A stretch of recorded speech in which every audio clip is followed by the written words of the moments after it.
us with two lives come together. Sometimes for good, sometimes evil.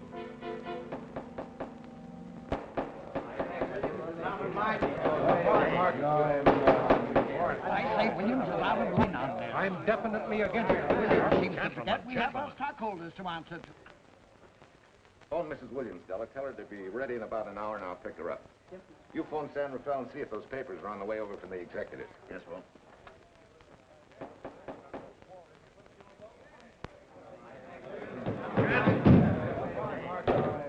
Well, Mr. Darcy, what's the score, 9? I'm afraid it is, Walt. If you think you can persuade them to change their minds, go right ahead.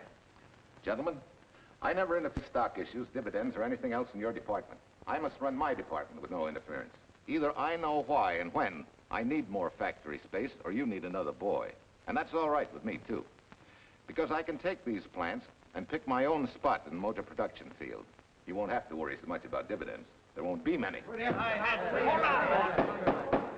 I'm sure none of us want to lose Walt. Or our dividends. What do you say we take another vote? Now, all in favor of buying the 3 new factories signify by saying aye. Aye. Aye. Aye. Aye. Aye. Aye. And unanimous vote. Congratulations, Walt. Congratulate the board. They're the winners. Williams, if these factories are so valuable that other companies would jump at the chance to get them, how do you know that you can buy them at the price you quoted us? How do I know? I bought them this morning. Good morning. Della, I was asked to rush this up for Mr. Williams. Get my wife, Della? Your maid said she'd gone to the dentist. I gave her the message. Oh, fine. Oh, this just came. Thank you. What about those papers? They're here. Burke's checking them now. Good.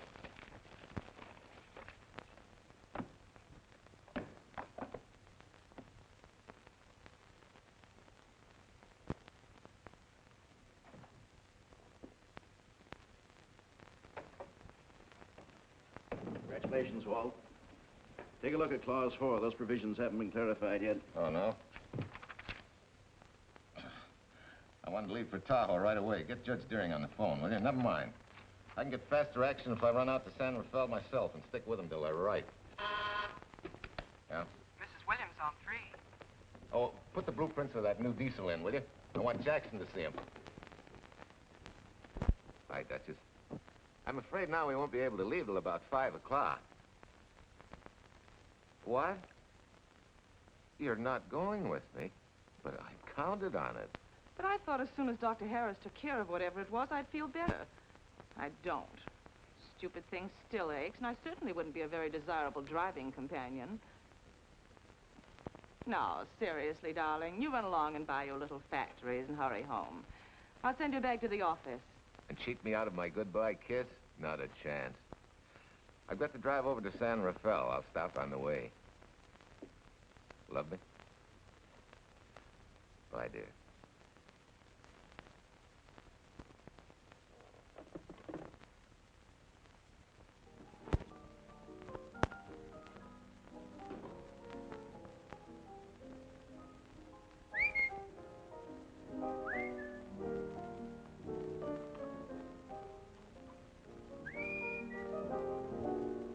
How do you expect me to whistle through a toothache?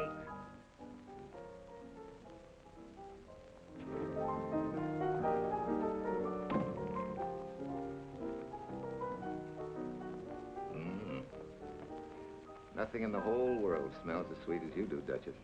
Certainly don't feel sweet. I was grouchy as an old bear. Well, old Doc Williams can give you something to fix that. Close your eyes. Relax a minute. Take a look at that, see if you don't feel better. Oh, Walt. Oh, darling, it's beautiful.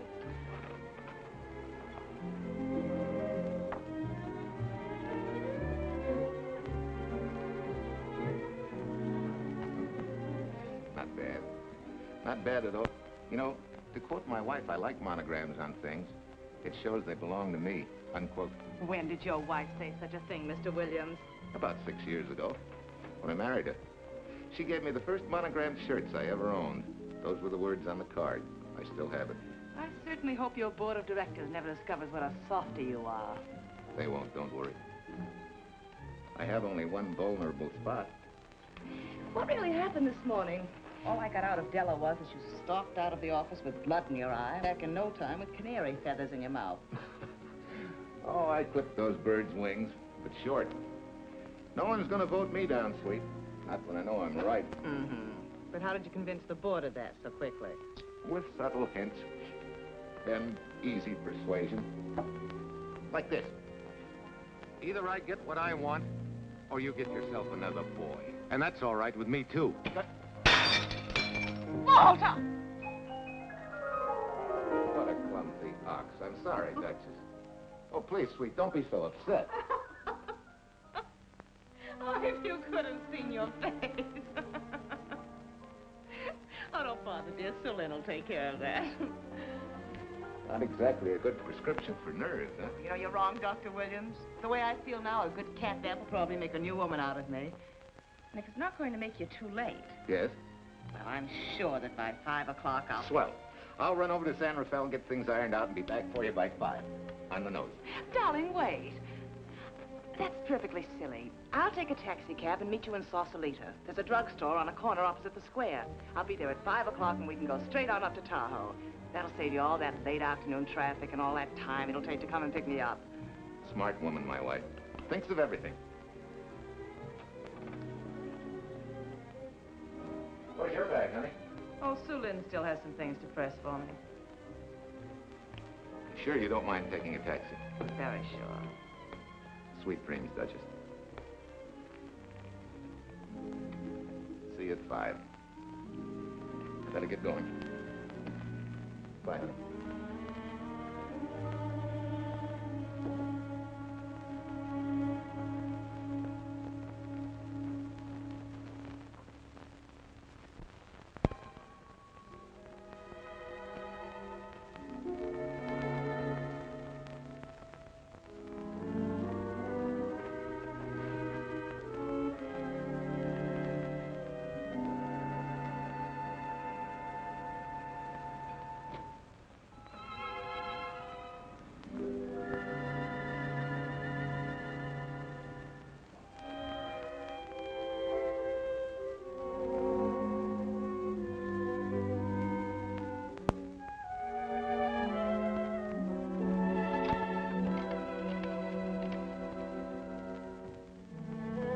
Long distance?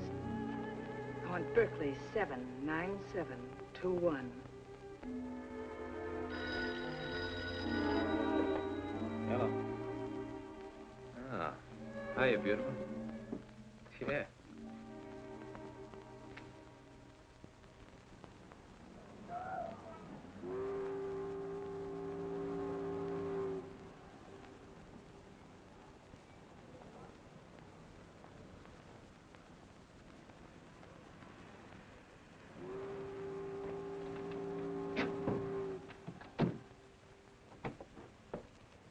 Here. Don't forget, turn this stuff over to a bellboy at the airport hotel in Oakland. Tell him to hold it for Jack Burns. Jack Burns, the airport hotel. That's right, I'll be checking in later. What do I owe you? $1.15 a here. All this stuff back to Oakland. Yeah, here. Buy yourself a new key. Thanks.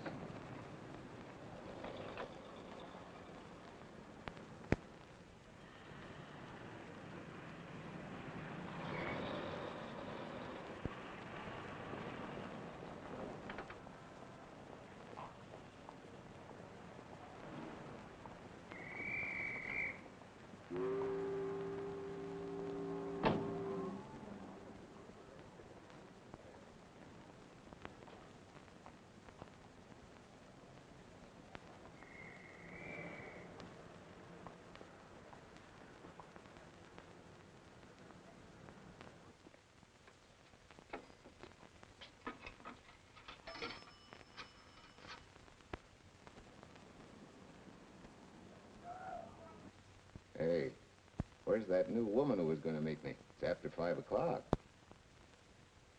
Oh. Gee, I was so sure you were going to be okay. Maybe you better get yourself another dentist, huh? Of course I understand, honey, of course. Just to prove it to you, I'm coming right on home. No, You really mustn't, darling. I'm going to be perfectly all right, really. And besides... Besides what? Well, I've done something you're not going to like. You remember Aunt Margaret back in Illinois? You mean the old gal in Evanston? I'm way ahead of you. How much? Well, it isn't money this time. It's another relative. Her favorite nephew, Jim Torrance. All of a sudden, right out of the blue, just after you left, he telephoned me from Berkeley. Okay, Judge, I'll see him when I get back. Well, you don't understand, dear. You're going to see him right away. What?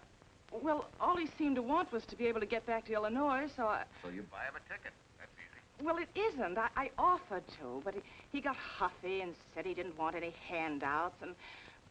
Well, without thinking, I told him we'd pick him up and give him a lift as far as Denver. I won't say I'm good for you, but where do I find this guy? Well, he should be there right now. I told him to be on the lookout for a cream-colored roadster, just in case we fail to recognize one another after all these years. Oh, darling, you're such a lamb. You sure you forgive me? What do you think? Well, I'd better run along, or Cousin Jim might get nervous. Take it easy, sweet, and miss me, will you? I do already. Don't drive fast. And please take care of yourself. Softy. Bye.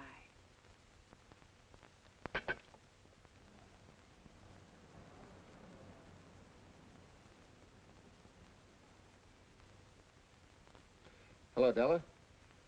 Yeah, Mrs. Williams wasn't able to go with me. Now, while I'm gone, you see that she gets her roses every morning. That's right.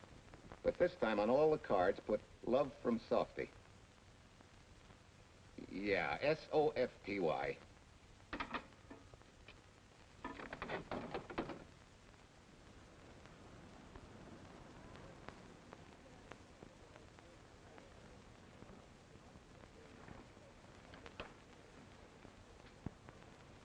Hello.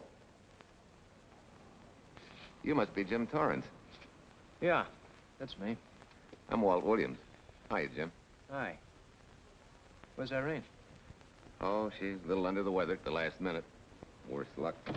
Oh, that's too bad. I was hoping I'd see her. Yeah, I'm disappointed, too. Where's your luggage? Oh, I'm wearing it. Less trouble that way.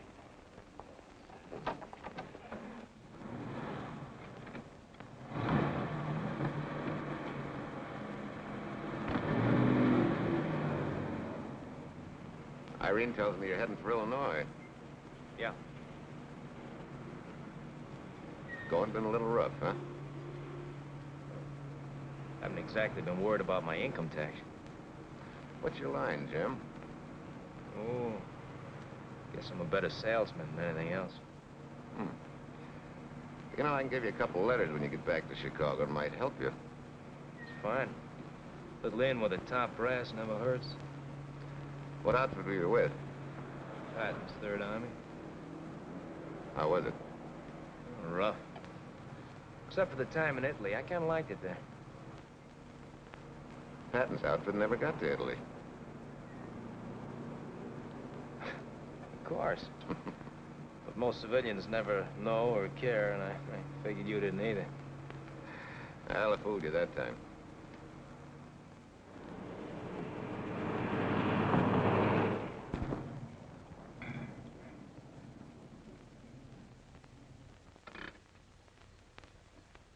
Our last chance to chow for a while. How about it? No, thanks. I grabbed a hamburger while I was waiting for you. I can still taste the harness.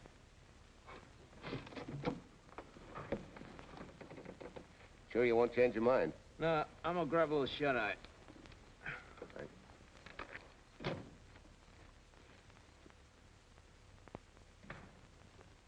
Chicken sandwich and a Coke. One chicken sandwich. Chicken sandwich coming up.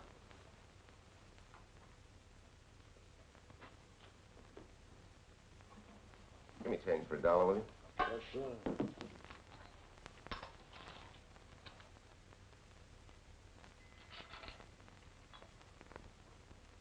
Thanks.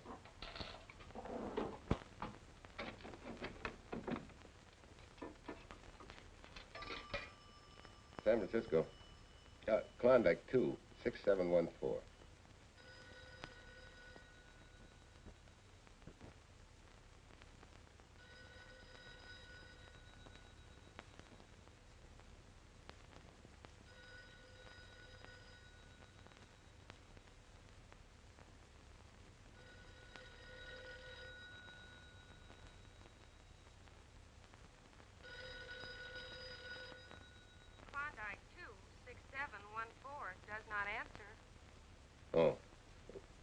We'll try Sutter 1, 2599, please. Bayview Apartment. Oh, yes, Mr. Williams. No, your maid isn't there tonight, sir. Well, she said Mrs. Williams was taking something to make her sleep and wasn't to be disturbed. But perhaps... No, don't disturb her. Just leave a message that I won't forget about a certain problem. I think I have it, sir. You want her to forget all about a certain problem. Softy, is that S-O-F-T-Y, sir? Softy is going to take care of it thoroughly. Is that all? Yes, that's all. She'll understand. Be sure she gets it the first thing in the morning. Right.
Oh, hi. Yeah.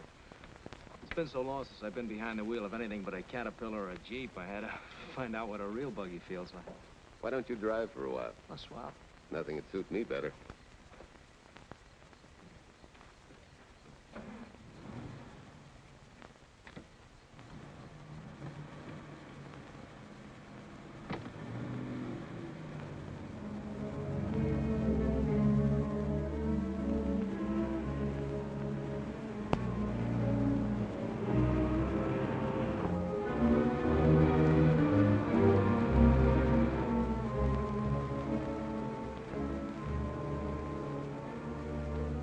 Tell me, Irene still got that little scar on her cheek? That one she got from the fall? Yeah. You can hardly see it now, though. How'd you know about that? She just got it last summer. Thought you said you hadn't seen her for years. Oh, from Aunt Margaret, of course. How else? She always sends me the news in her letters.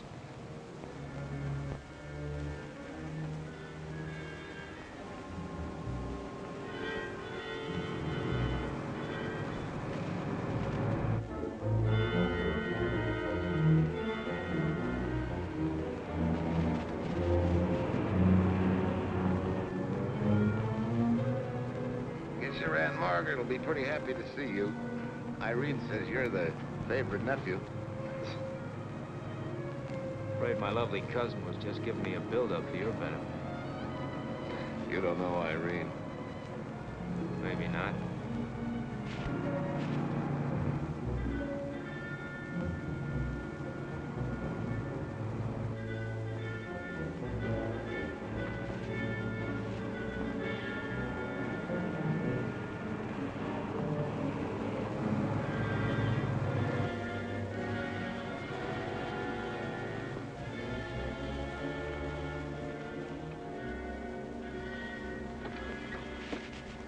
What's the matter?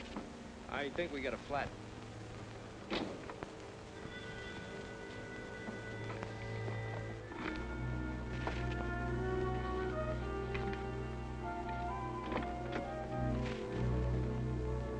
Yeah, flat as a flounder. Well, let's get to work. Hey, look out there, young fella. It's quite a drop.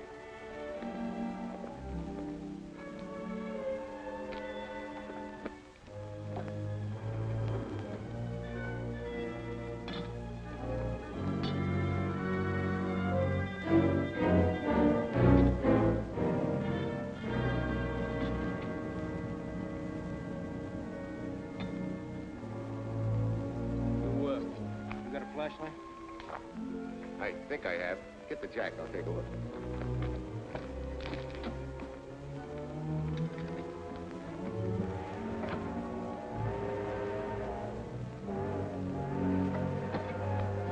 Did you find it? Yeah. Yeah, it won't be long now.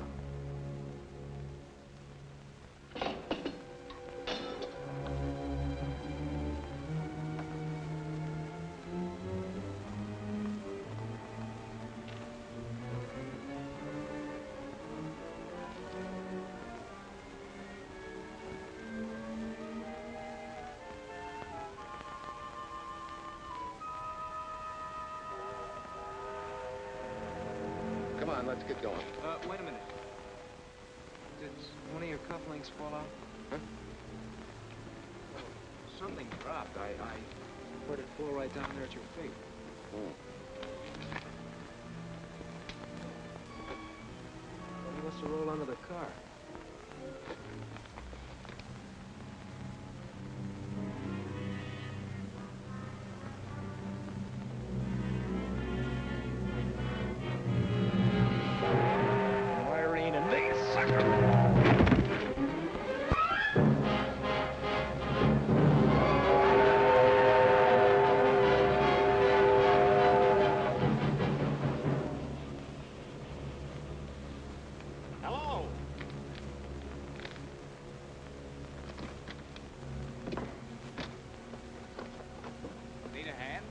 No. I'm all set now. Okay. Good night.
That guy must be crazy.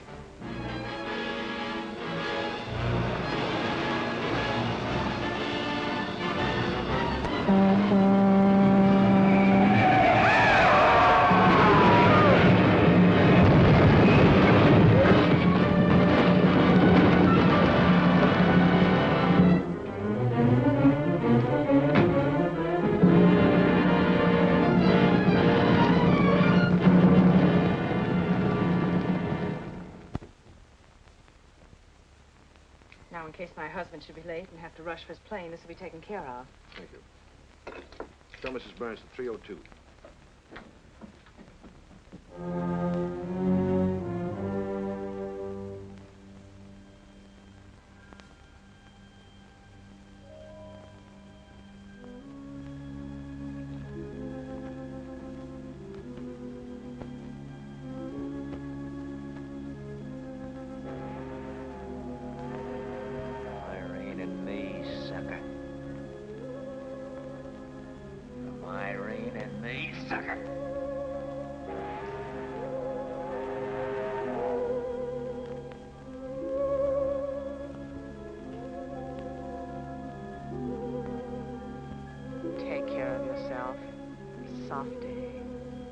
Softy.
Young lady, Excuse me. I want to see Mrs. Walter Williams. I'm sorry, sir, but she left orders not to be disturbed. I'm sorry, too. Lieutenant, you see, the police department.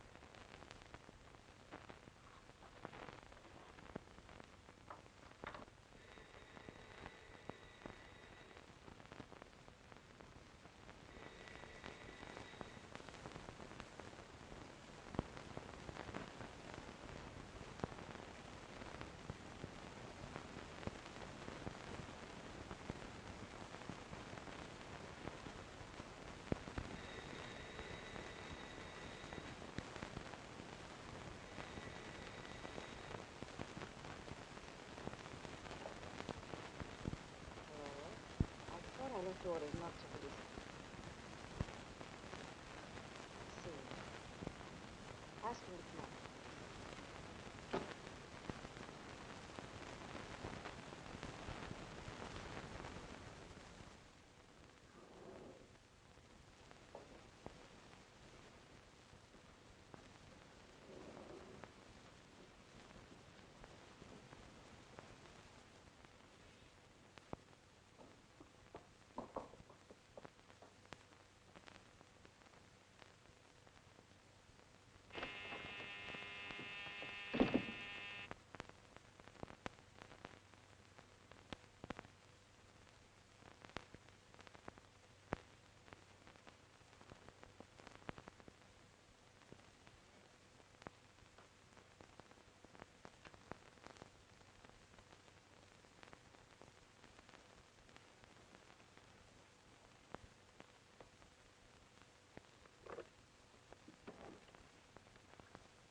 Yes?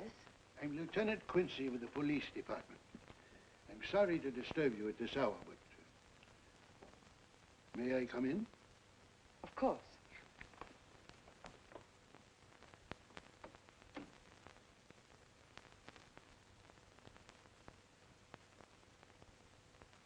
Well, Lieutenant? Did your husband go on a motor trip late this afternoon? Why, yes, he went to Denver on business. Why? Was he driving a Packard roadster? Yes. Is anything wrong? I'm afraid there is. Won't you sit down? Has something happened to my husband? Yes, Mrs. Williams. He's dead, isn't he? Yes. Oh, Walt, I knew something like this would happen. I begged him time and again not to pick up hitchhikers. But it wasn't a hitchhiker, Mrs. Williams. It was just an accident. He ran into a truck, a gasoline truck. You mean there was fire? He must have been driving pretty fast. I don't think he felt anything after the crash.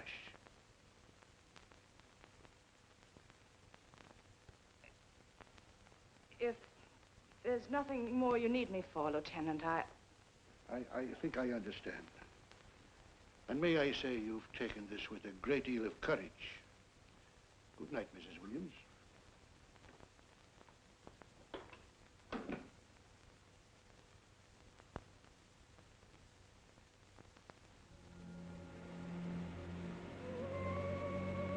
take care of yourself. Softly. From Irene and me. Softly.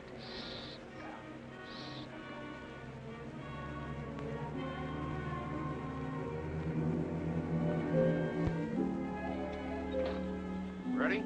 Yeah. That Williams must have been quite a guy. Yeah, he went to work for Universal Motors as a sheet metal worker. Mm-hmm. Less than 10 years, he's their top production man. Well, he sure went out in a blaze of glory. Yeah. Let's go.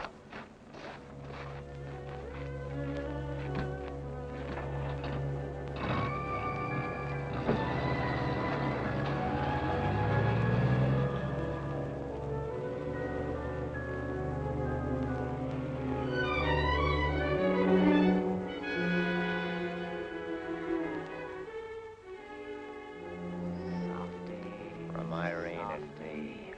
Sucker. Sucker. Sucker.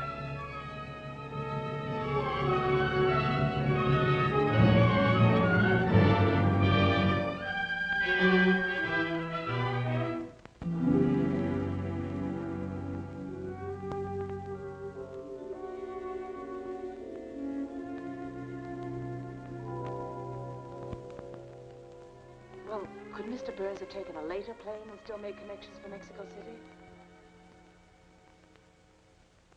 I see. Thank you. Yes? It is some telegrams for Tai Tai. Just put them under the door, Sue Lin.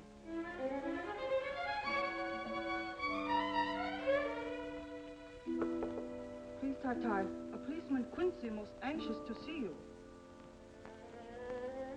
Ask him to wait, Sue Lin.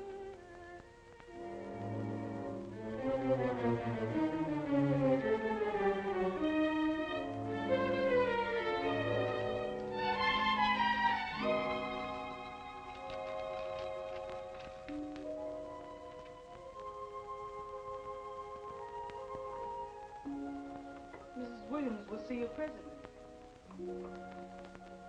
Will wait, please.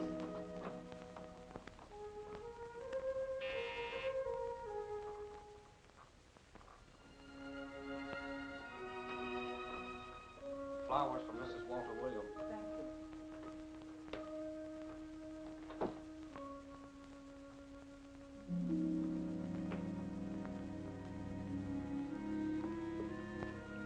Roses like Mr. Williams always sending when he's away. You seem to have been very fond of Mr. Williams. Sue Lin is honored to have served him 5 years, and he... I'm sorry to keep you waiting, Lieutenant.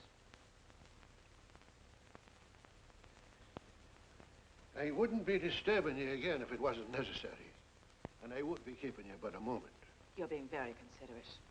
Won't you sit down?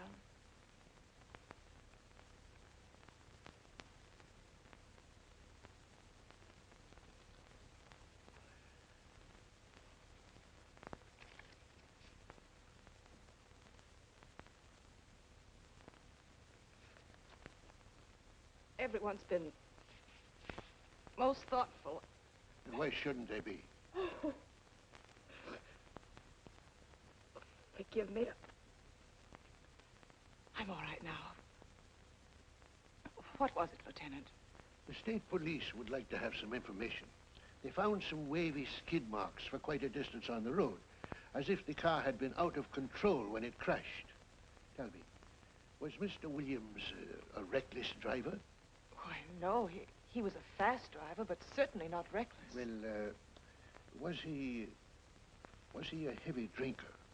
Quite the contrary. But what about his health?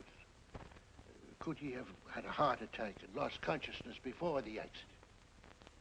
Why, no, he was in perfect health, but he'd been working much too hard lately and was overtired. Perhaps he fell asleep at the wheel last night. Oh, poor darling. If only I'd been able to go with him last night, he might still be alive. Well, maybe so and maybe not. You mustn't blame yourself, Mrs. Williams. Fate plays an important part in these matters. Your handkerchief.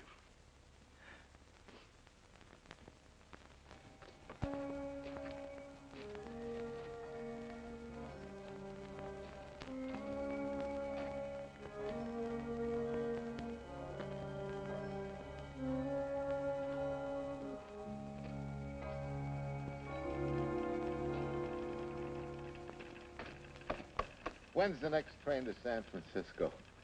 10 a.m. tomorrow. You sure there isn't one sooner? No, I'm sorry.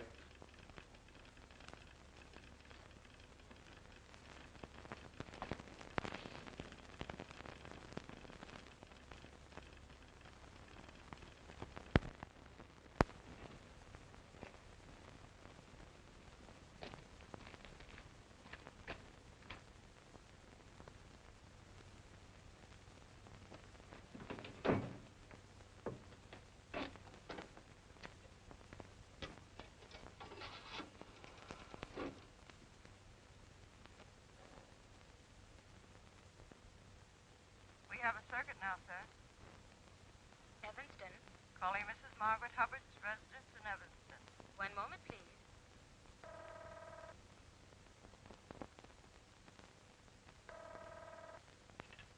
Hello? Mrs. Margaret Hubbard? Yes? Who's this? Long distance. I have a call from Mr. James Torrance. Who? Mr. James Torrance. He's her nephew, Jim Torrance. The call is for your nephew, Jim Torrance. I haven't any nephew, and I don't know any Jim Torrance.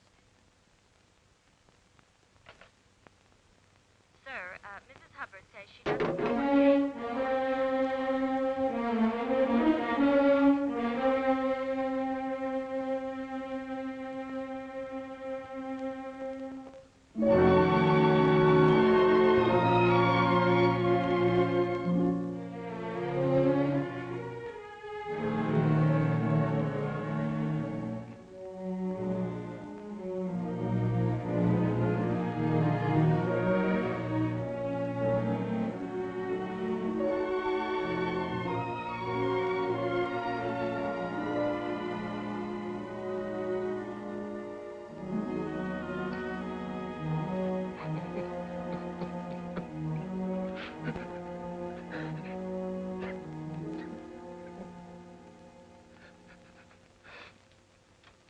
What's the matter, son? Looks like you need a doctor. Doctor? I can't leave the station, but old Doc Bender's just across the road there. Yeah. Doctor? Think you can make it? Yeah. I'll make it.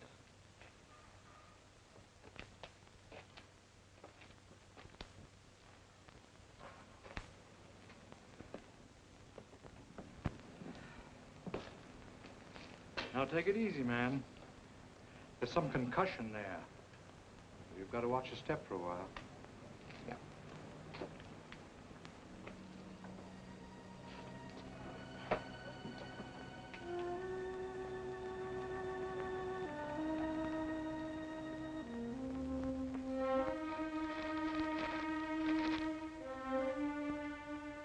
Walter Williams' beautiful widow, who by her own request sat alone in the family alcove during the service.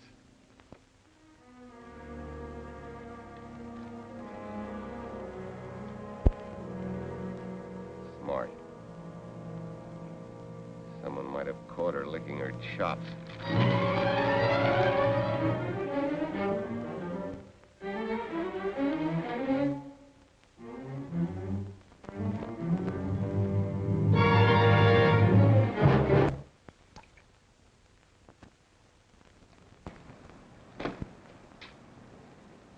Hey, what's that? Walter Williams. Hey, ain't that the guy that... For the love of Mike, what's that briefcase doing here? He's dead. They did him a dirty trick if he ain't. Hey, now, wait a minute. Don't touch it. We better turn it over to the police.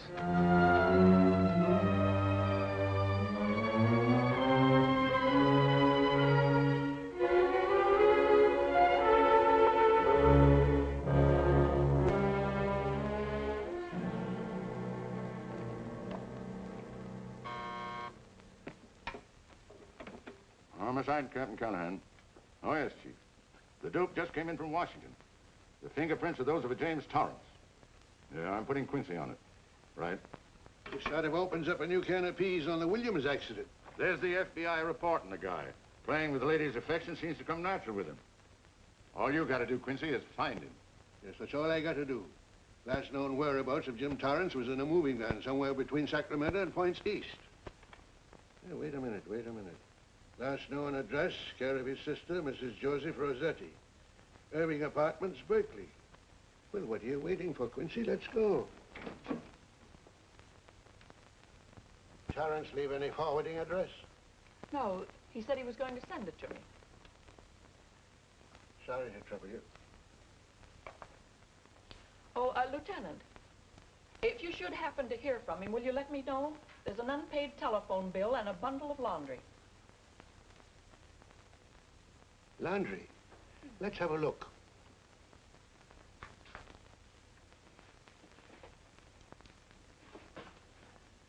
I may have to take this along with me. Not without a receipt, you don't. You mean you don't trust the police? In my business, you don't trust anybody. Mine, too. Holy St. Valentine's Day. Look, he had the same thing on his shirts, too.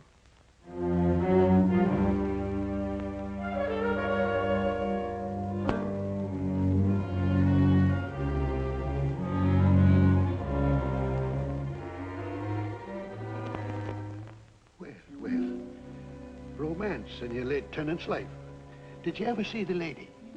You know, I never did. But I always knew when she'd been here, the wonderful perfume. I lay you 10 to 1 she's a rich widow. Could be. Wait, I'll get you his telephone bill. Pretty fancy stuff for a hitchhiker. Yeah, but he's a pretty fancy hitchhiker. According to the shirt maker, a certain lady in the town had these made special. And they're just like her husband's. Only his initials were WW. Sort of smells, don't it, Cal? Now take a look at this little item that was also found in the laundry. I for Irene and W for... Well, it could be for Williams, too, couldn't it? Yeah. Homicide, Callahan speaking. Hello? Oh, hello, Fitz. Hello.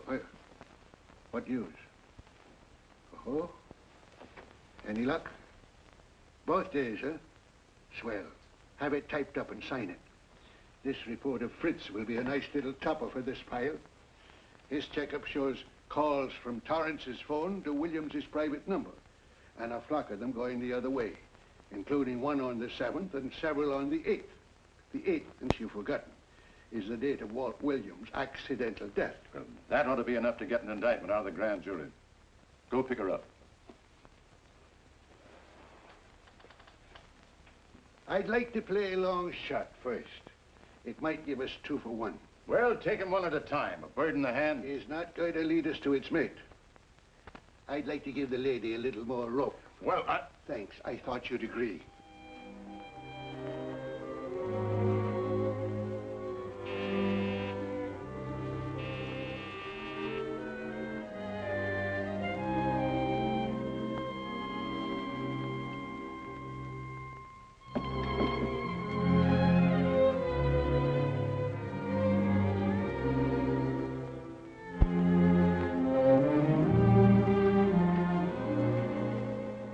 Lieutenant, you just caught me. I'm glad. I have some rather startling news I thought you should know before it hits the headlines. Come in. Thank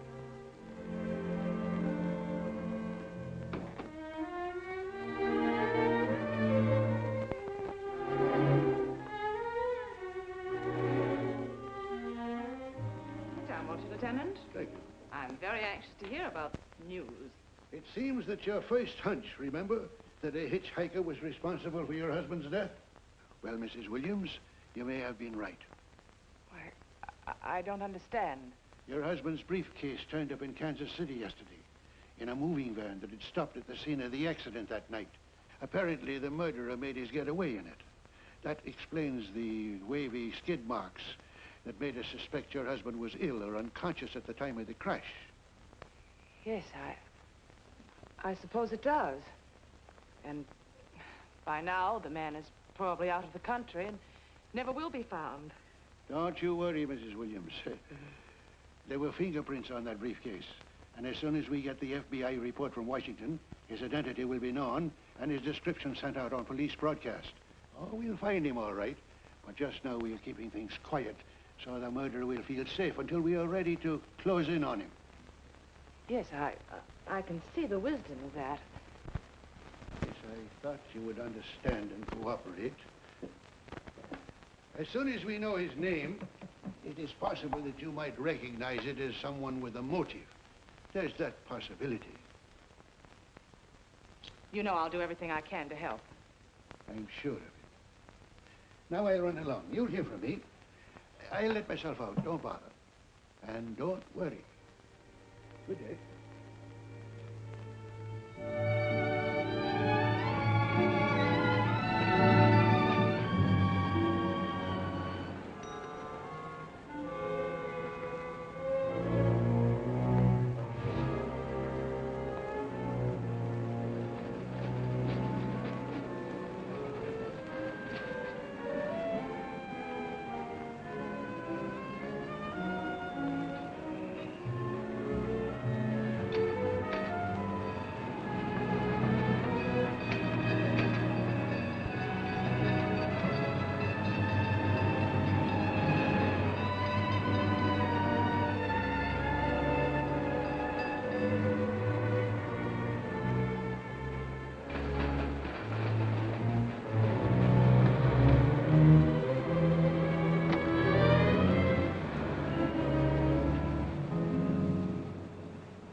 $1.35.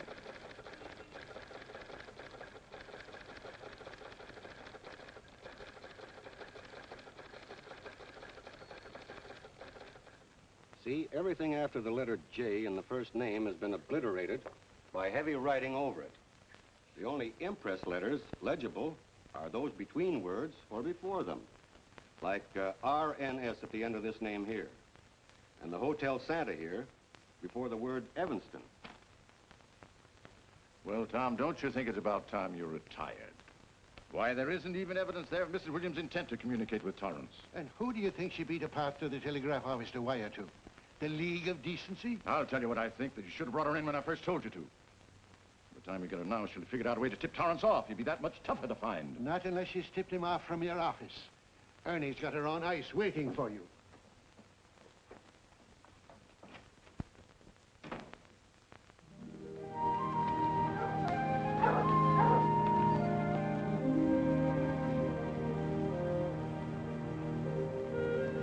Pretty good, huh? Fastest growing little town in Idaho.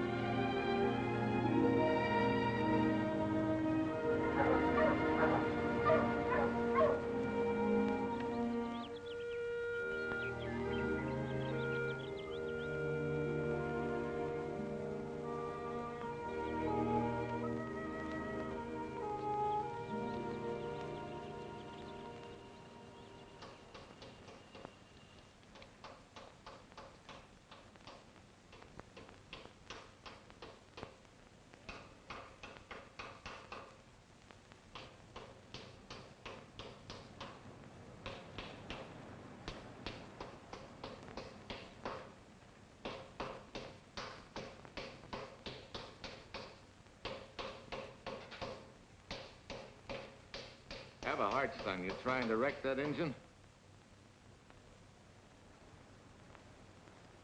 Oh. Sure. It's a hobby of mine. The way you're going at it, you can't miss.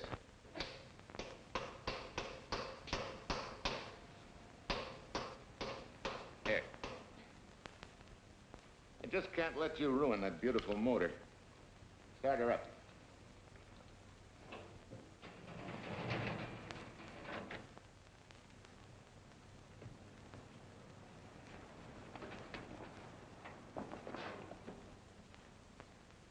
Okay, start her up.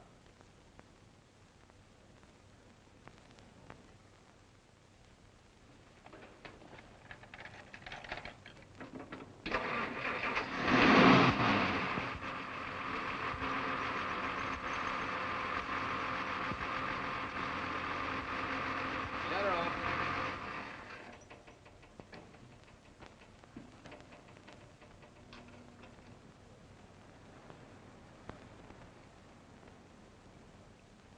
You're certainly not a mechanic by trade.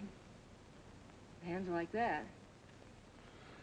Maybe it's a hobby of mine.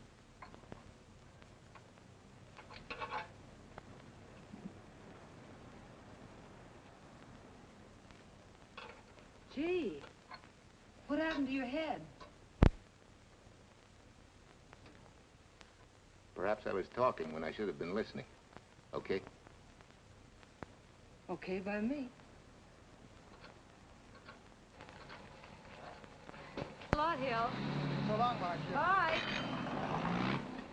He's all right now. You better lay off though till the boss gets back.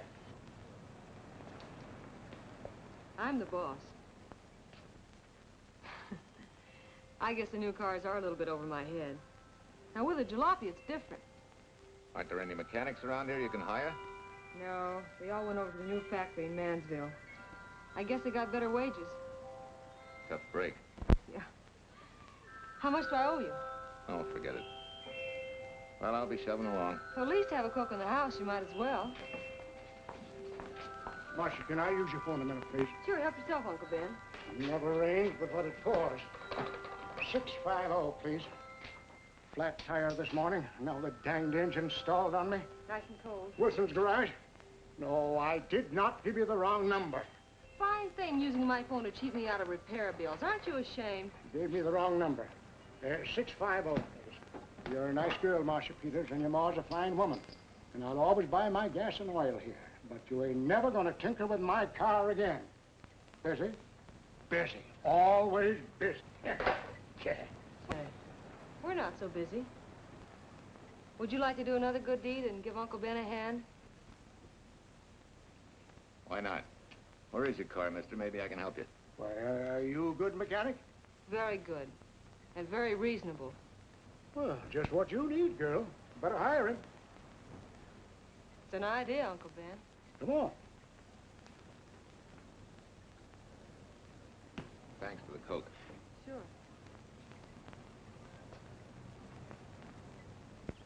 Well, I got Uncle Ben fixed up all right. Nothing but a sticky carburetor valve. Bye. I hope he paid you. What for? It only took a minute. You're certainly not money-conscious, stranger. There. This is no kind of work for a girl.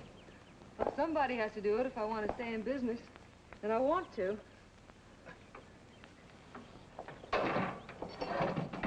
Must be some business that you're better suited for. Didn't you lease this place to somebody? Sure. I did while my husband was overseas. But when he was killed in Okinawa, well, we made a lot of plans for the future here. And I had a hunch he'd like it if I took over and tried to make a go of it. Takes more than a hunch to do that. I got along famously. Business has been fine until lately when the help got short. Could be again. I had a good mechanic. Yeah. You sure need one, all right. Well, for Pete's sake, say yes or no. Do you want the job or don't you? You mean you'd hire me without knowing anything about me? You can repair automobiles. What else do I need to know? Except your name. Well? Why not? Sure. I'll try it for a while till you get someone permanent. The name's Bill Walker. Okay, Bill, it's a deal. And maybe if business gets real good, you'll want to stay. Oh, don't count on it. Where does this go, on the rack? Yeah.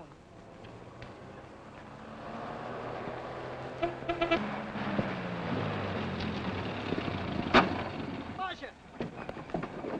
Marcia! It happened! It's a boy, 8.5 pounds. Pair of shoulders like a prize fighter. Well, congratulations, Papa. How's Jane? Ah, perfect. Everything's perfect. Gotta get down to the store and tell the gang. Almost forgot. Oh, gee, thanks, Ed. I'm sorry, I won't have enough for the gang. Yippee!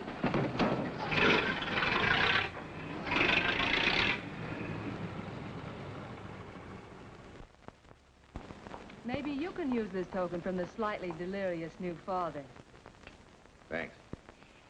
Say, we haven't settled the matter of wages yet. Maybe I can't pay your regular salary. Suppose we leave that open till you find out how much I'm worth to the business. Doesn't seem to be any business right now. Might be a good time for me to get rid of this beard and find a place to board. We live right next door. I'll go ask Mom. She'll know of a place. Sort of a peaceful house. I noticed it this morning. Oh, gosh, I forgot. She's down helping Mrs. Wellesley with her canning. Mom finds homes for everything from stray cats... To stray mechanics. Well, you're not a stray anymore. I'll go phone. Pearl, 674, please. Hello, Miss Wessler. May I speak to Mother? Hi, Mom. I've got some good news for you. I hired a man for the station. Yeah. No. Nobody we know. He's from out of town. Needs to place a board. You got a good one up your sleeve? Okay. Says she has to meet you first to come home for supper. Huh? And you like apple or cherry pie? Cherry. Cherry it is, Mom. See you later. Oh, now I gotta get rid of this. Hey, where's the nearest barber shop? The one and only, just up 2 blocks. Tell Judd you're working for me. When you get back, we'll close up and go home. Thanks.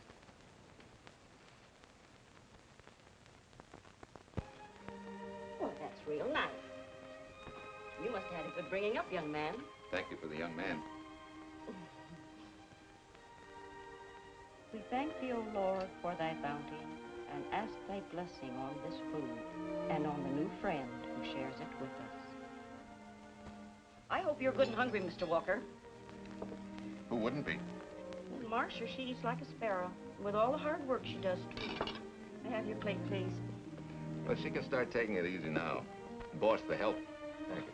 She never takes anything easy. Has to put her whole heart and soul into everything she does. Well, now that you're through with me, Mom, how about Bill? Have you thought of a place for him to stay? Well, why can't he stay right here? We have a spare bedroom going to waste. And I think you like my cooking. Like it? That's very kind of you, Mrs. King, but it seems an imposition. Imposition, nothing. That's good business. I can get back what I pay you in board and room. Well, Marcia, what a thing to say. If you'd like to stay, we'd like to have you. We have some more vegetables. Mrs. King, you have a boarder. May I have a biscuit, please? Oh, excuse me.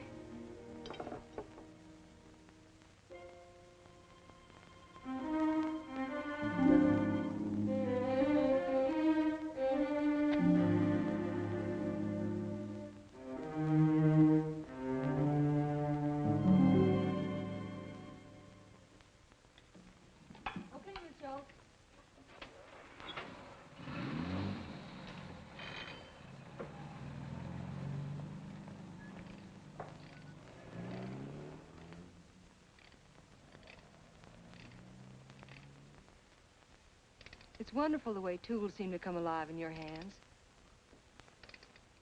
You seem to sort of come alive, too. As though you got real pleasure out of working with them. I do.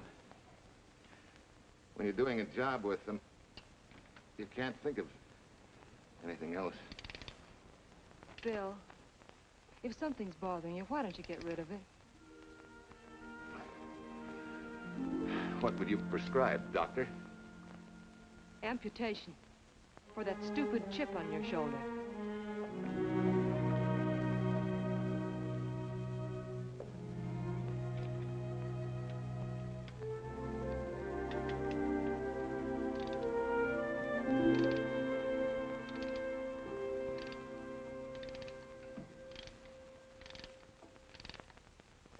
What you need is a ring job.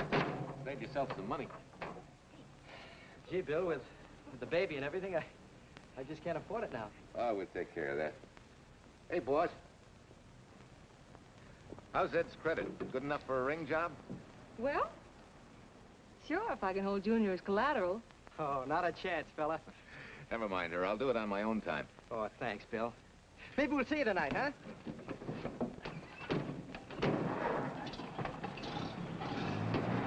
Some shoulders, huh? Yeah. Some father, huh? Bye, Marcia. Bye, Marcia. Bye. Nice kids. Hey, was Ed clowning about their being hard up? No. Things have been pretty tough for him ever since he got out of the service. Fix a car for him, Bill, and only charge him for the labor, okay? Then he gets it for free. I'd already been knocking that off. Say, we could make it an anniversary present. Anniversary of what? Junior's arrival, and mine, 3 months ago today. Time certainly flies. That was a lucky day when you came to MP service. Your work's been bringing in a lot of business. I'm glad of that. Hated to have fallen down on Mom and you. Say, look, boss, why don't we three celebrate tonight and go to the movies? Ed said he and Jane were going. Well, that lets Mom out. She'll be babysitting. I'd love to go, Bill. I haven't been in ages. Here's your opportunity. Go to work.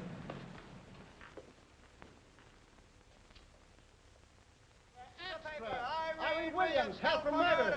Extra. Irene. This is Sheila Graham with the latest news of the shocking Williams murder case. While beautiful Irene Williams is held for trial, charged with conspiring to kill her late husband, the police are searching for James Torrance, believed to be the lover of Mrs. Williams and her partner in the horrible murder of Walter Williams.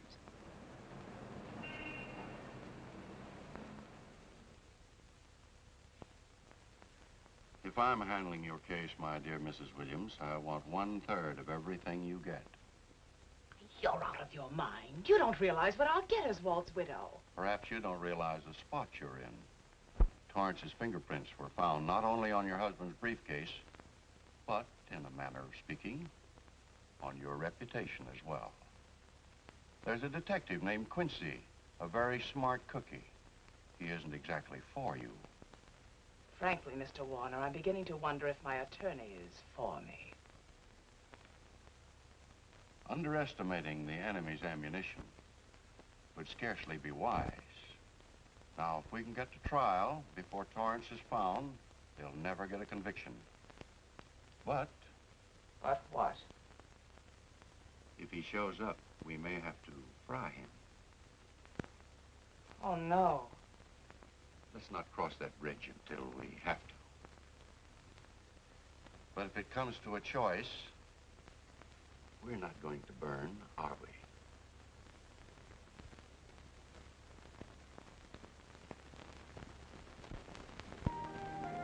Art, you're the chatterbox this afternoon. What about this afternoon? Oh, I'm sorry, boss. I guess it was wool gathering. You're supposed to do that in the spring. Is there anything you don't know? Yes. What's San Francisco got that we haven't? Better newspapers, for one thing. Anyway, California's supposed to be the land of opportunity. I thought that by now you liked it here. I do. Very much. It's a good town. Nice people. Swell boss. Thanks. We like you, too.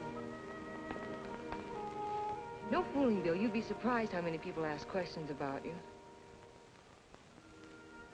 What kind of questions? Oh, where you came from, do you have any family, and do you like it here, and are you going to stay? Al Knox asked me at the movie last night if you wanted to join the volunteer fire department. Just interested, friendly things. I suppose it is natural for people to wonder about a stranger who moves into their community, like I did. You know, I've been thinking, maybe it wasn't such a good idea, you and I going to the movies last night. It's all right being seen in the station and here with Mom, but... You get used to that in a town this size. They're always trying to marry people off. You just ignore it, and after a while they forget about it. I'll go get cleaned up for supper.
You know, I hate to tell you how many years this Sunday takes me back. Did you always fall asleep during the sermon? I wasn't asleep, Mrs. Peters. I merely closed my eyes to concentrate. Oh, so that's what you call it. I had to nudge you to stop you from nodding. Quiet. You're disturbing my reminiscent mood. Even smells the same. Could be the same bees buzzing in the same clover. As they say, you can take a boy out of the country, but... A rolling stone gathers no moss. It has to stop rolling sometime, doesn't it, Bill?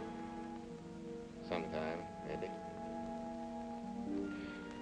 We grow a very becoming shade of moss here in Larkspur. Don't you think?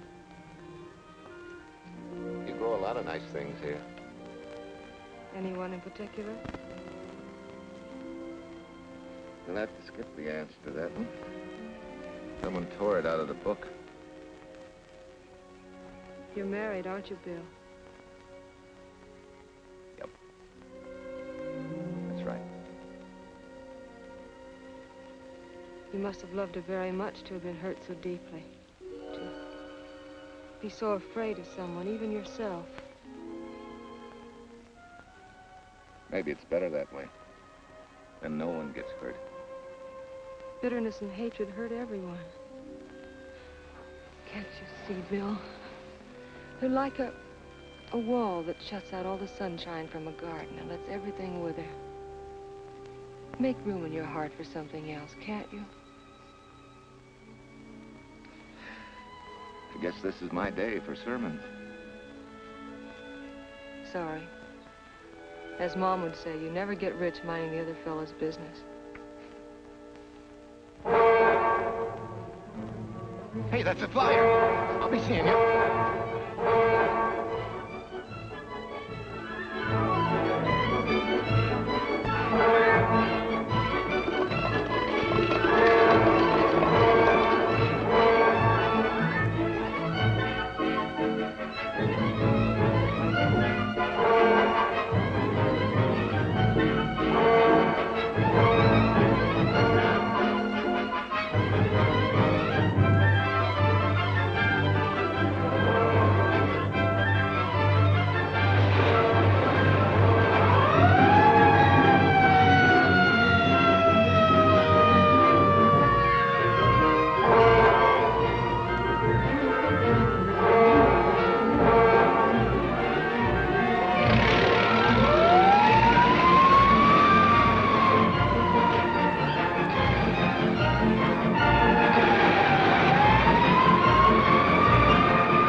actually sent a couple of jars of peaches.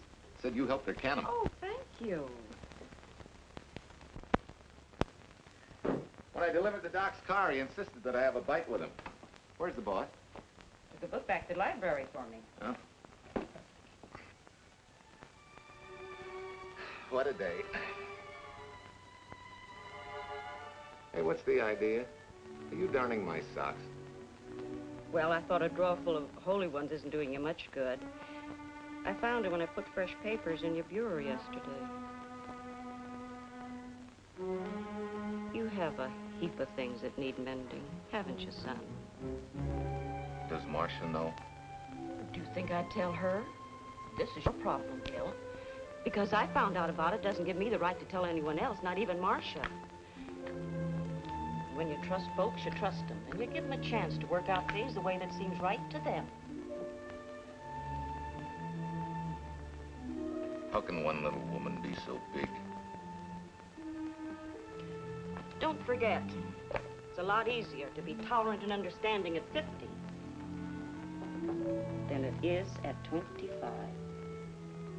Yeah, Mom. I'm going next door for a while. Grandma Thompson's ill.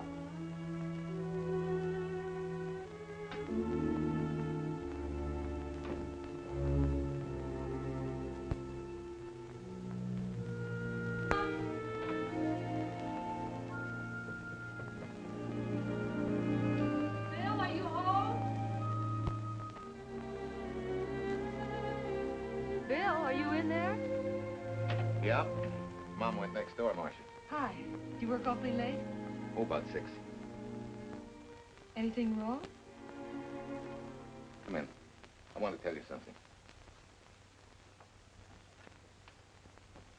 I'm checking out. Has something happened? No, just... I'm doing what I should have done a long time ago. Moving along. But why, Bill? My name isn't even Bill. There isn't any Bill Walker. I'm Walter Williams. The late Walter Williams. Walter Williams? I don't understand. You may not even after I've told you, but at least you'll know the whole story. Sit down, please.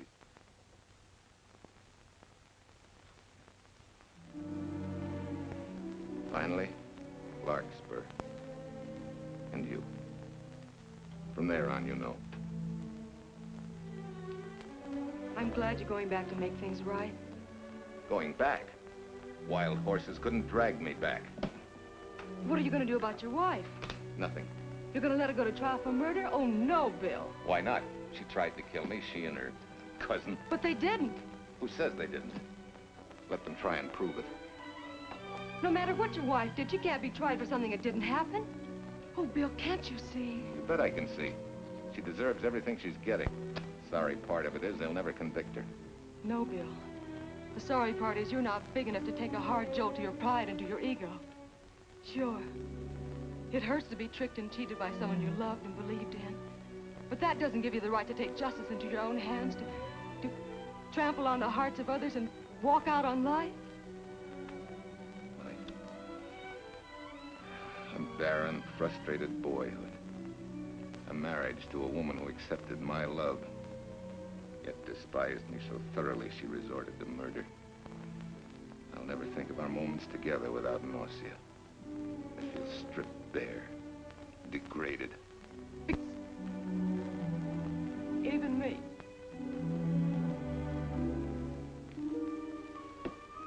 Oh, Bill, please. Don't destroy the one chance we have for happiness. We haven't got a chance. Doing the right thing never works out. I know. In this world, you turn the other cheek and you get hit with a lug wrench. Forget me, boss. Try and forgive me.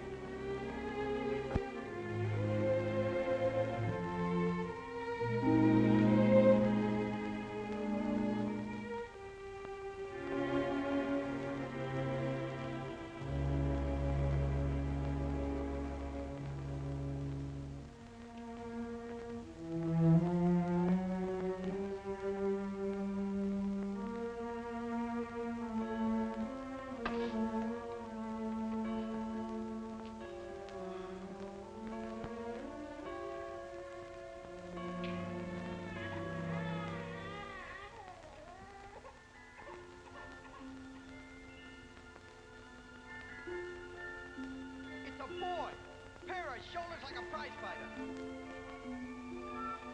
You know, I hate to tell you how many years this Sunday takes me back. You have a heap of things that need mending, haven't you, son?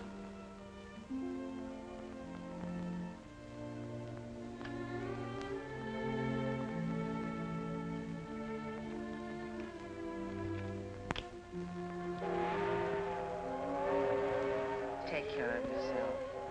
Softly. Irene and me.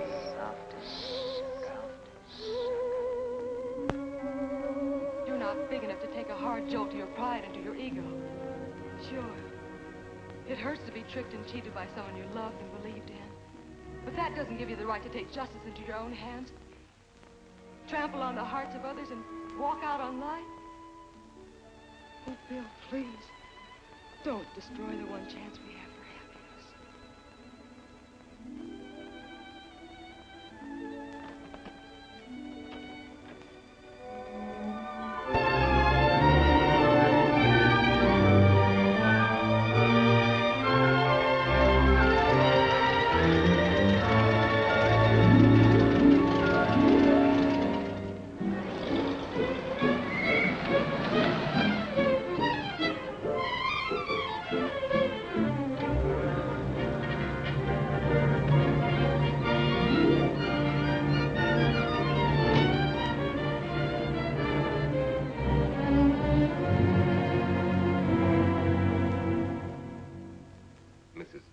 Kind enough to come along to substantiate at least the Larkspur portion of what I've told you.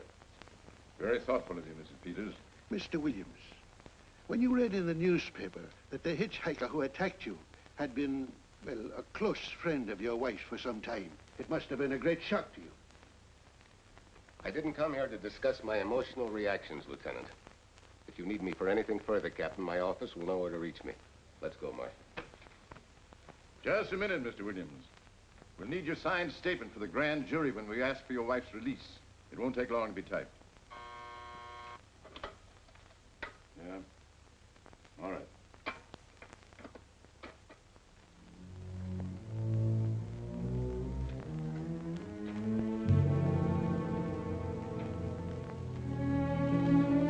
Come in.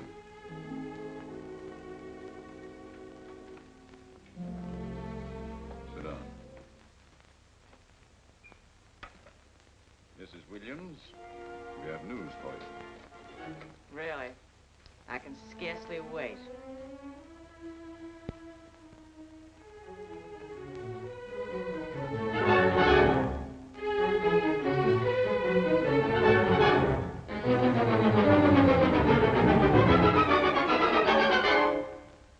Seems it was Torrance who was in the car when it crashed.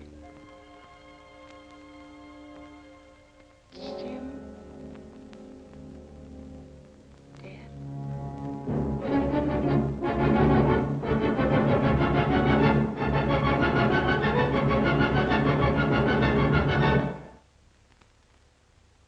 You did it. You killed him. No. He tried to kill me. Thought he had. And he ran into the truck. It was an accident. An accident? You wait all these months to tell this story. You let me rot in this filthy jail. Wait a minute. You let everybody believe you're dead. Pretty convenient, wasn't it? A dead man can't be tried for murder. Mr. Williams, perhaps your wife would understand better if you would explain to her about the amnesia. Amnesia? Oh, don't tell me you believe he had amnesia. Where's he been all this time, just wandering around in a daze? Tells us he's been in Larkspur, a little town in Idaho, working as a mechanic in a service station.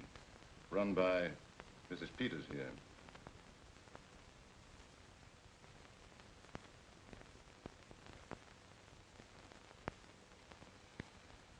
I understand perfectly.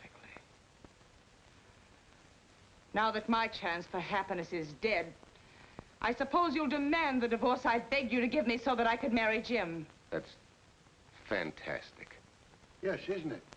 After you telling us that the man you picked up was a perfect stranger. Well, that's not true. The time and place for meeting Jim had all been arranged. I must advise you There's a law that a wife can't testify against her husband. There's a law against murder, too, but that didn't stop him, and nothing's going to stop me until I'm through. It's all right with me, Captain. Go on. Talk your head off.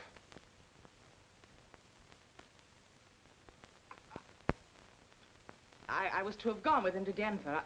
He insisted on it, although I was quite ill.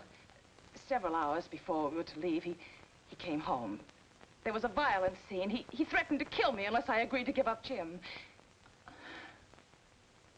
And I wish he had. This is incredible. Not one word that she has said is true. Then you've nothing to worry about. Mrs. Williams, was there a witness to the threats you mentioned? No. Unless the maid overheard. She was in the apartment. In fact, she picked up the pieces of the vase that he threw at me. Where is she now? I don't know. She left me suddenly after all this began. Please, could the questions wait? I feel rather ill. Will you have Mrs. Williams ready for the grand jury at 10 o'clock tomorrow morning? That's all.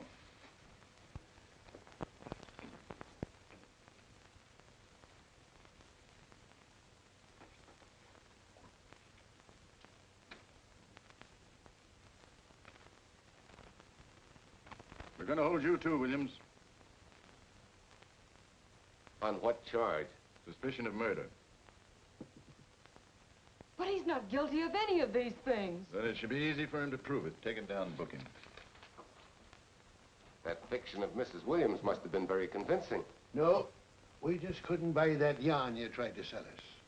Let's go.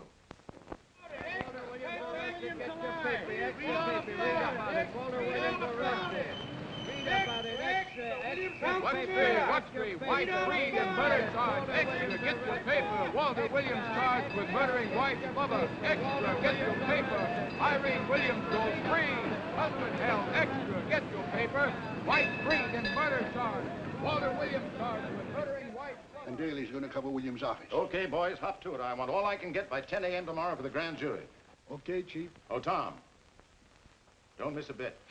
Dig up everything you can on Williams and the Peters dame. You sort of believed Irene Williams' story, didn't you, Van? She made better sense than he did. Well, sure, she's a better liar than he is. Don't forget, I went all through her grieving widowhood with her. She's a bad customer. Well, that's for the grand jury to decide, and Williams insisted on letting her talk. So it's his funeral. Funeral, all right. Especially with that yarn he told. But murder's out of character for him. There's a few pieces missing somewhere. There might be in Idaho, if it's not too much out of character for you to get going. You're going to miss me, Cal, when I retire next year. Maybe I'll join Private Eye and solve your cases for you.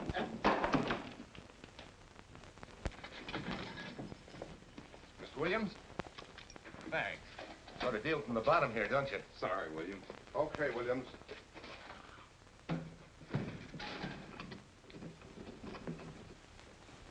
Well, not very good news, judging from your faces. Well, Walt, the grand jury returned indictment against you. Mrs. Williams was released. I see. Now, don't you worry, Walt. We'll have you back at work where you're needed, and in short order. Come on, Eldridge. There's a visitor waiting far more attractive than we old fogies. We're just leaving, Mrs. Peters, but remember, don't hesitate to call on me for anything. Thank you so much.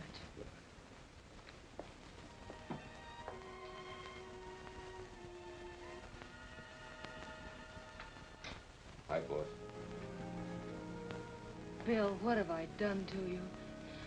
If it weren't for me, you wouldn't be here. If it weren't for you, I wouldn't be. I came back here because I wanted to believe in the things you do. I still do, no matter what happened. Will you do something for me? Go back home, where I know you'll be taken care of. Not a chance. You'll have to think up a better reason than that to get rid of me. I'm a big girl now. I've just been to Larkspur, Williams, where I found these newspaper clippings. Of course, some of them are 3 months old, but you seem to treasure them, so I brought them along. So? I don't think they exactly substantiate your claim of amnesia. As if you were interested in substantiating any claim of mine. Now, let's get one thing straight. Most people, when they get in a jam, think the police are only interested in the prosecution. Our job is to get the facts, the truth. And the truth never hurt anyone but the fellow that lied. Unless he was a beautiful woman. Oh, quit kidding yourself, Williams. You made the boner. I had no more to do with Torrance's death than you did. And out of the whole population of Northern California, you just happened to pick up a hitchhiker who happened to be your wife's boyfriend. Ah, have a heart, Williams. I suppose you'll tell the truth when you take the stand, but you better have some mighty conclusive proof if you expect the jury to believe it. Wait, Lieutenant. Bill, we all know you're not guilty, but we're going to need help to prove it, and need it badly. Lieutenant Quincy can't take sides, but if we're right, he has to be on ours. And I have a hunch he wants to be. Why don't you tell him the whole story? All of it, please. I'd like to. Quincy, very much. Guess I should have told the whole truth in the first place. But I wanted to clean this mess up with as little scandal as possible.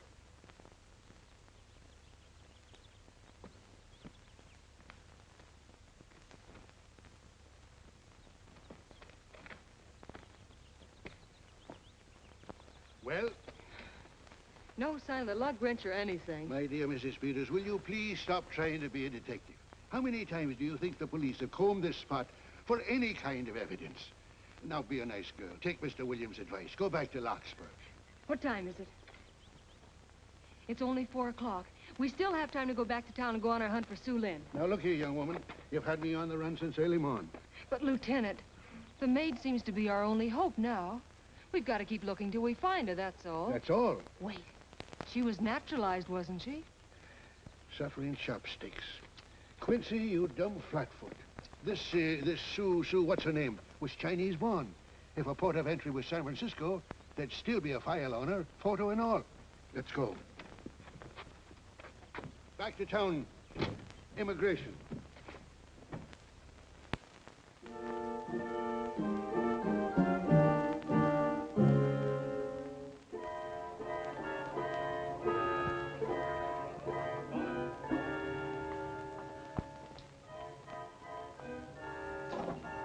I hope the council has given us the right lead.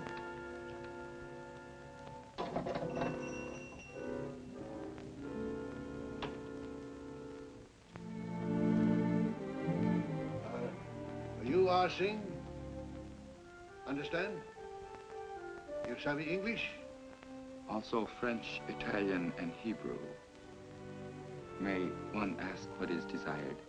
We're looking for Su Ling Chung. The Chinese consul said you were her uncle and might tell us what she is. This daughter of my brother, has she offended the honorable police? Oh, no. They just wanted to ask her some questions about Mr. Williams, the man she used to work for. Ah Sing's heart is heavy that he cannot lead you to her. But things that are not known cannot be told. Well, if you hear anything of her, report it to headquarters.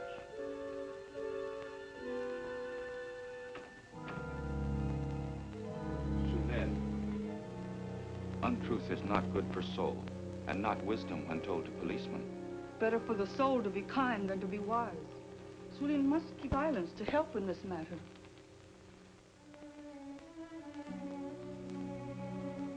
You know, you're quite a gal. In case I haven't told you lately. You're just too easily pleased, that's all. There must be a way out. Why can't we find it? Oh, buck up, boys. Tomorrow, another day. Yesterday you go to trial. Bill, I'm afraid. And the state intends to prove, beyond any reasonable doubt, that the defendant, Walter Williams, did, with malice aforethought, kill the deceased James Torrance, whom he knew to be his wife's lover. And that with his victim dead beside him, he drove his car into the course of an oncoming truck, jumping clear himself some seconds prior to the crash. And subsequently, he made his getaway in the back of a loaded furniture van. And for 3 months, as Bill Walker, he laughed at justice. What had imprisoned his unfaithful wife for conspiracy in his own murder. But then he decided that being dead cramped his style. He thought he could eat his cake and have it too. So he returned, most anxious to explain his long absence and to right the dreadful mistake that had imprisoned his wife for 3 months. Ladies and gentlemen, it was a cold-blooded, premeditated murder and must be punished to the fullest extent of the law. Call the first witness, please. Captain Callahan, did Walter Williams tell you what suddenly cured his amnesia after 3 months? No, he did not. But he did tell you the man that struck the blow which caused the amnesia was a total stranger, a hitchhiker he had picked up. Yes? And that he knew nothing of this man's identity or relationship with his wife until he suddenly recovered from his amnesia and heard or read the details. That's what he said. That's all. Thank you, Captain. Your witness, Counselor. No questions. No. I saw no signs of amnesia, but definite concussion. He was a bit evasive in answering questions, but not vague or unsure. In your opinion, Doctor, could this head injury have been caused by a fall? Yes. If the head had struck on some object, such as a stone or a metal pipe. That's all, thank you. Your witness. Dr. Bender, are you familiar with a tool known as a lug wrench for changing automobile wheels? I'm afraid I am, sir. I've had a regular epidemic of flat tires lately. Well, then, in your opinion, could this head injury which you treated have been caused by a blow from a lug wrench? Yes. It could have been caused by that, too. Thank you, Doctor. The ones with the earliest dates, you will notice, are heavily creased, as though they'd been carried in a wallet or a coat pocket. Thank you. Lieutenant Quincy, will you kindly tell the court where you found these newspaper clippings? In the bedroom occupied by Mr. Williams in Mrs. Peters' home in Larkspur, Idaho. Is this your handwriting, Miss Revere? Yes, sir. And that's the message, at least our record carbon of it. Would you read it to the court, please? June 9th, 8:32 p.m. Message for Mrs. Walter Williams, Penthouse D. Mr. Williams called, said he wants you to forget all about a certain problem. That Softy is going to take care of it thoroughly. Was there any other conversation? Well, I just asked if that was all, and he said yes, she'll understand, and sort of laughed as if it were a joke and hung up. Some joke killing the wife's boyfriend. That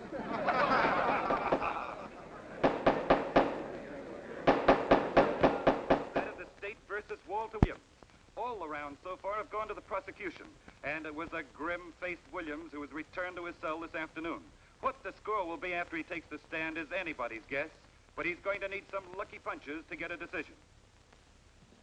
And though Torrance struck with intent to kill, after telling you this is from Irene and me, sucker, you still telephoned Illinois to find out if there was a cousin Jim. You are hard to convince, aren't you, Mr. Williams? Is it so incredible that a man should fight against believing such a thing about his wife? Oh, that is very touching. From a husband who planned a trip on which he intended to destroy his wife and did kill her lover. That's a lie. Your Honor, I object to the conclusions drawn by the prosecutor and move that it be stricken from the records. But, Your Honor, there is a corpus delicti, remember? Who was your wife's lover. Objection sustained. There's also her own story, which in front of witnesses you insisted she tell. And then we have your own two different stories from your own lips. One featuring a perfectly strange hitchhiker. The second, an equally strange cousin Jim. Without a questionable substantiation for either bit of fiction.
remember me, don't you? I was here with Lieutenant Quincy from the police department. I just followed Sue Lynn up the stairs. I saw her come in here. You must be mistaken. I'm not mistaken. She's here. I must see her. Ah, Sing, don't you understand? It's to save a man from prison, even from death. I will send her to you.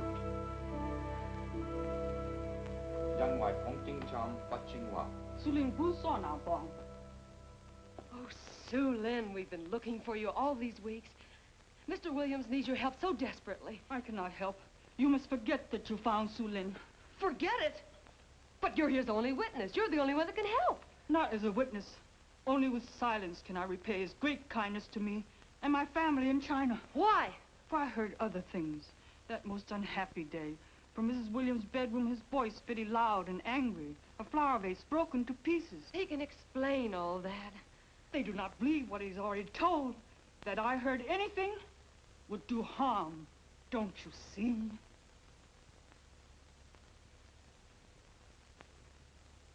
Yes.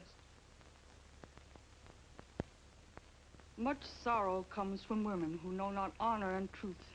And Mrs. Williams, she was not true even to that Torrance man. What made you say that? That night when he was killed, her sickness was but wall of falsehood, behind which she could go secretly to a meeting place. You mean she went out that night? Sue Lynn, are you sure? Yes, because next morning in her bedroom, I found street shoes that had been worn. Her coat on the closet floor, with the sleeves turned inside out, as though removed hurriedly. And in one pocket, a door key to some hotel. Sue Lynn, that's it. Proof that she and Torrance had planned to meet that night after he killed Mr. Williams. What hotel was it? Oh, I don't remember. The key. What did you do with it? Returned to coat pocket. Come on. We'll get to Lieutenant Quincy. He'll know what to do. And pray, Sue Lynn, every step of the way.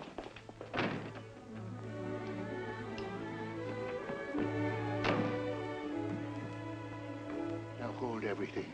Even if this long shot don't work out, we'll just keep on pitching.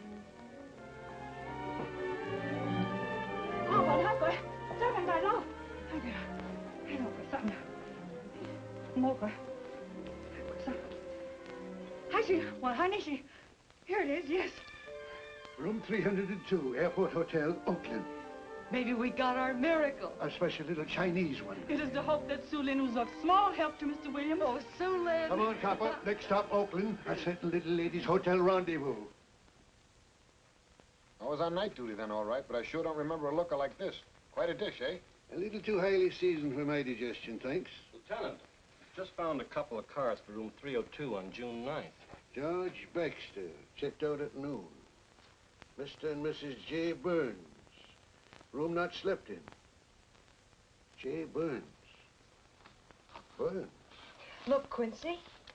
The handwriting on the card is identical to that on the photograph. And here's a little boy, the same thing. The cover-up telegram to Aunt Margaret.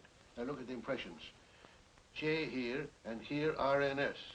J. Burns. That's the name she started a telegram to. Room not slept in. Say, I got that dame pegged now, Lieutenant. She said they'd be out of the room by midnight as her husband was catching a plane.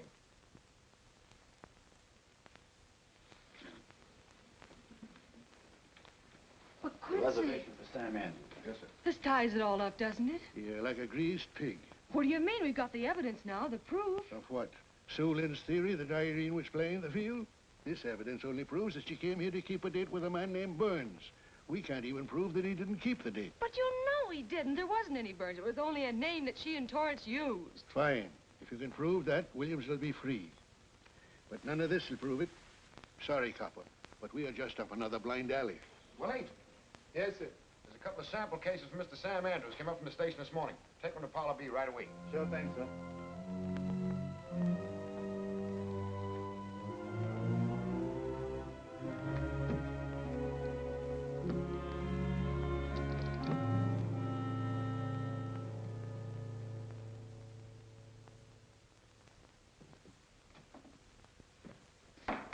Seated. Case of the state versus Walter Williams. Proceed, Mr. Aldridge. Your Honor, we will call Mrs. Irene Williams. Take the stand, Mrs. Williams.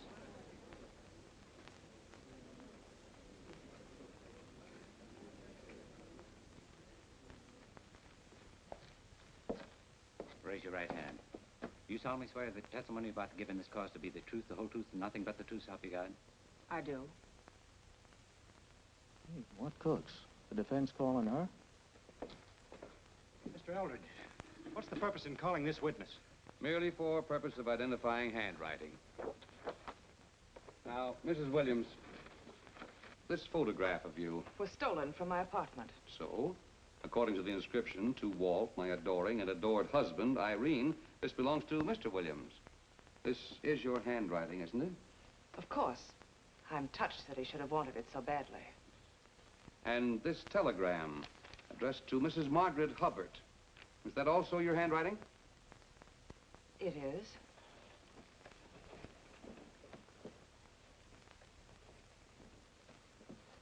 Now, Mrs. Burns, I mean Mrs. Williams, this photograph is inscribed to Jim, my adoring and adored Irene. Did you write this, too? I see no point in all this. Merely answer counsel's questions. Did you write it? I did. And these letters addressed to Mr. James Torrance, did you write them? Yes.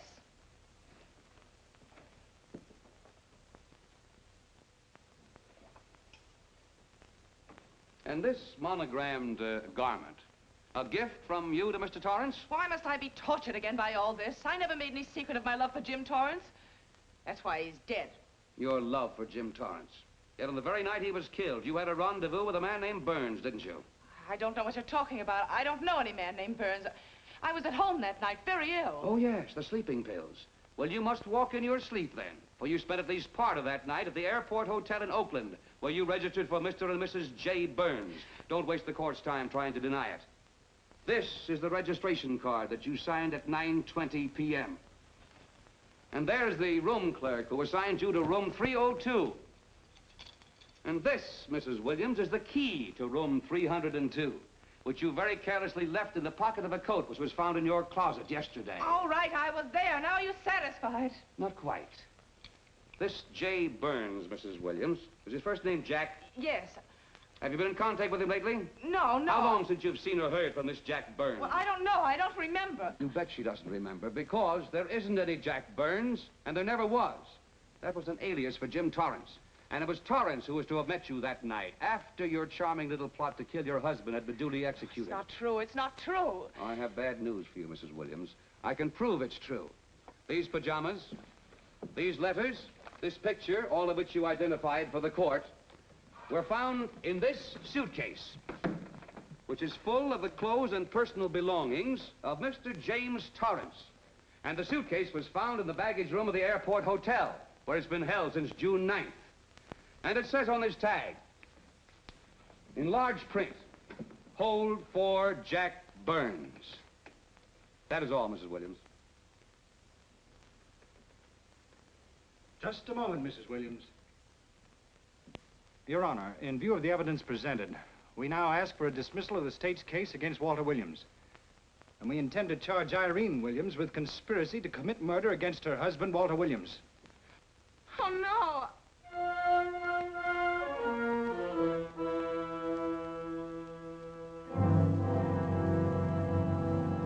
The case against Walter Williams dismissed. Court adjourned until 2 o'clock. Well, that's that, Walt. Congratulations, Mr. Williams. I haven't the words for it, Quincy, but we could never have made it without you. Ah, sure you could. You know, son, right always wins if you give it a little push, especially when you get a copper like this one to do the pushing. Well, I'll be seeing you. You know, it'll seem kind of strange being able to eat and sleep without someone getting in your hair all the time. Oh, fine, Walt. We're looking forward to having your hand on the wheel again. The Denver plants are waiting for you to open them. You think you can make it the morning? How about it, Counselor? You bet you can. Oh, good. Well, I'll be running along. Well, you think you like Denver? It's okay by me, boss. Yes. Impact. The force with which two lives can come together. Sometimes for evil, sometimes for good.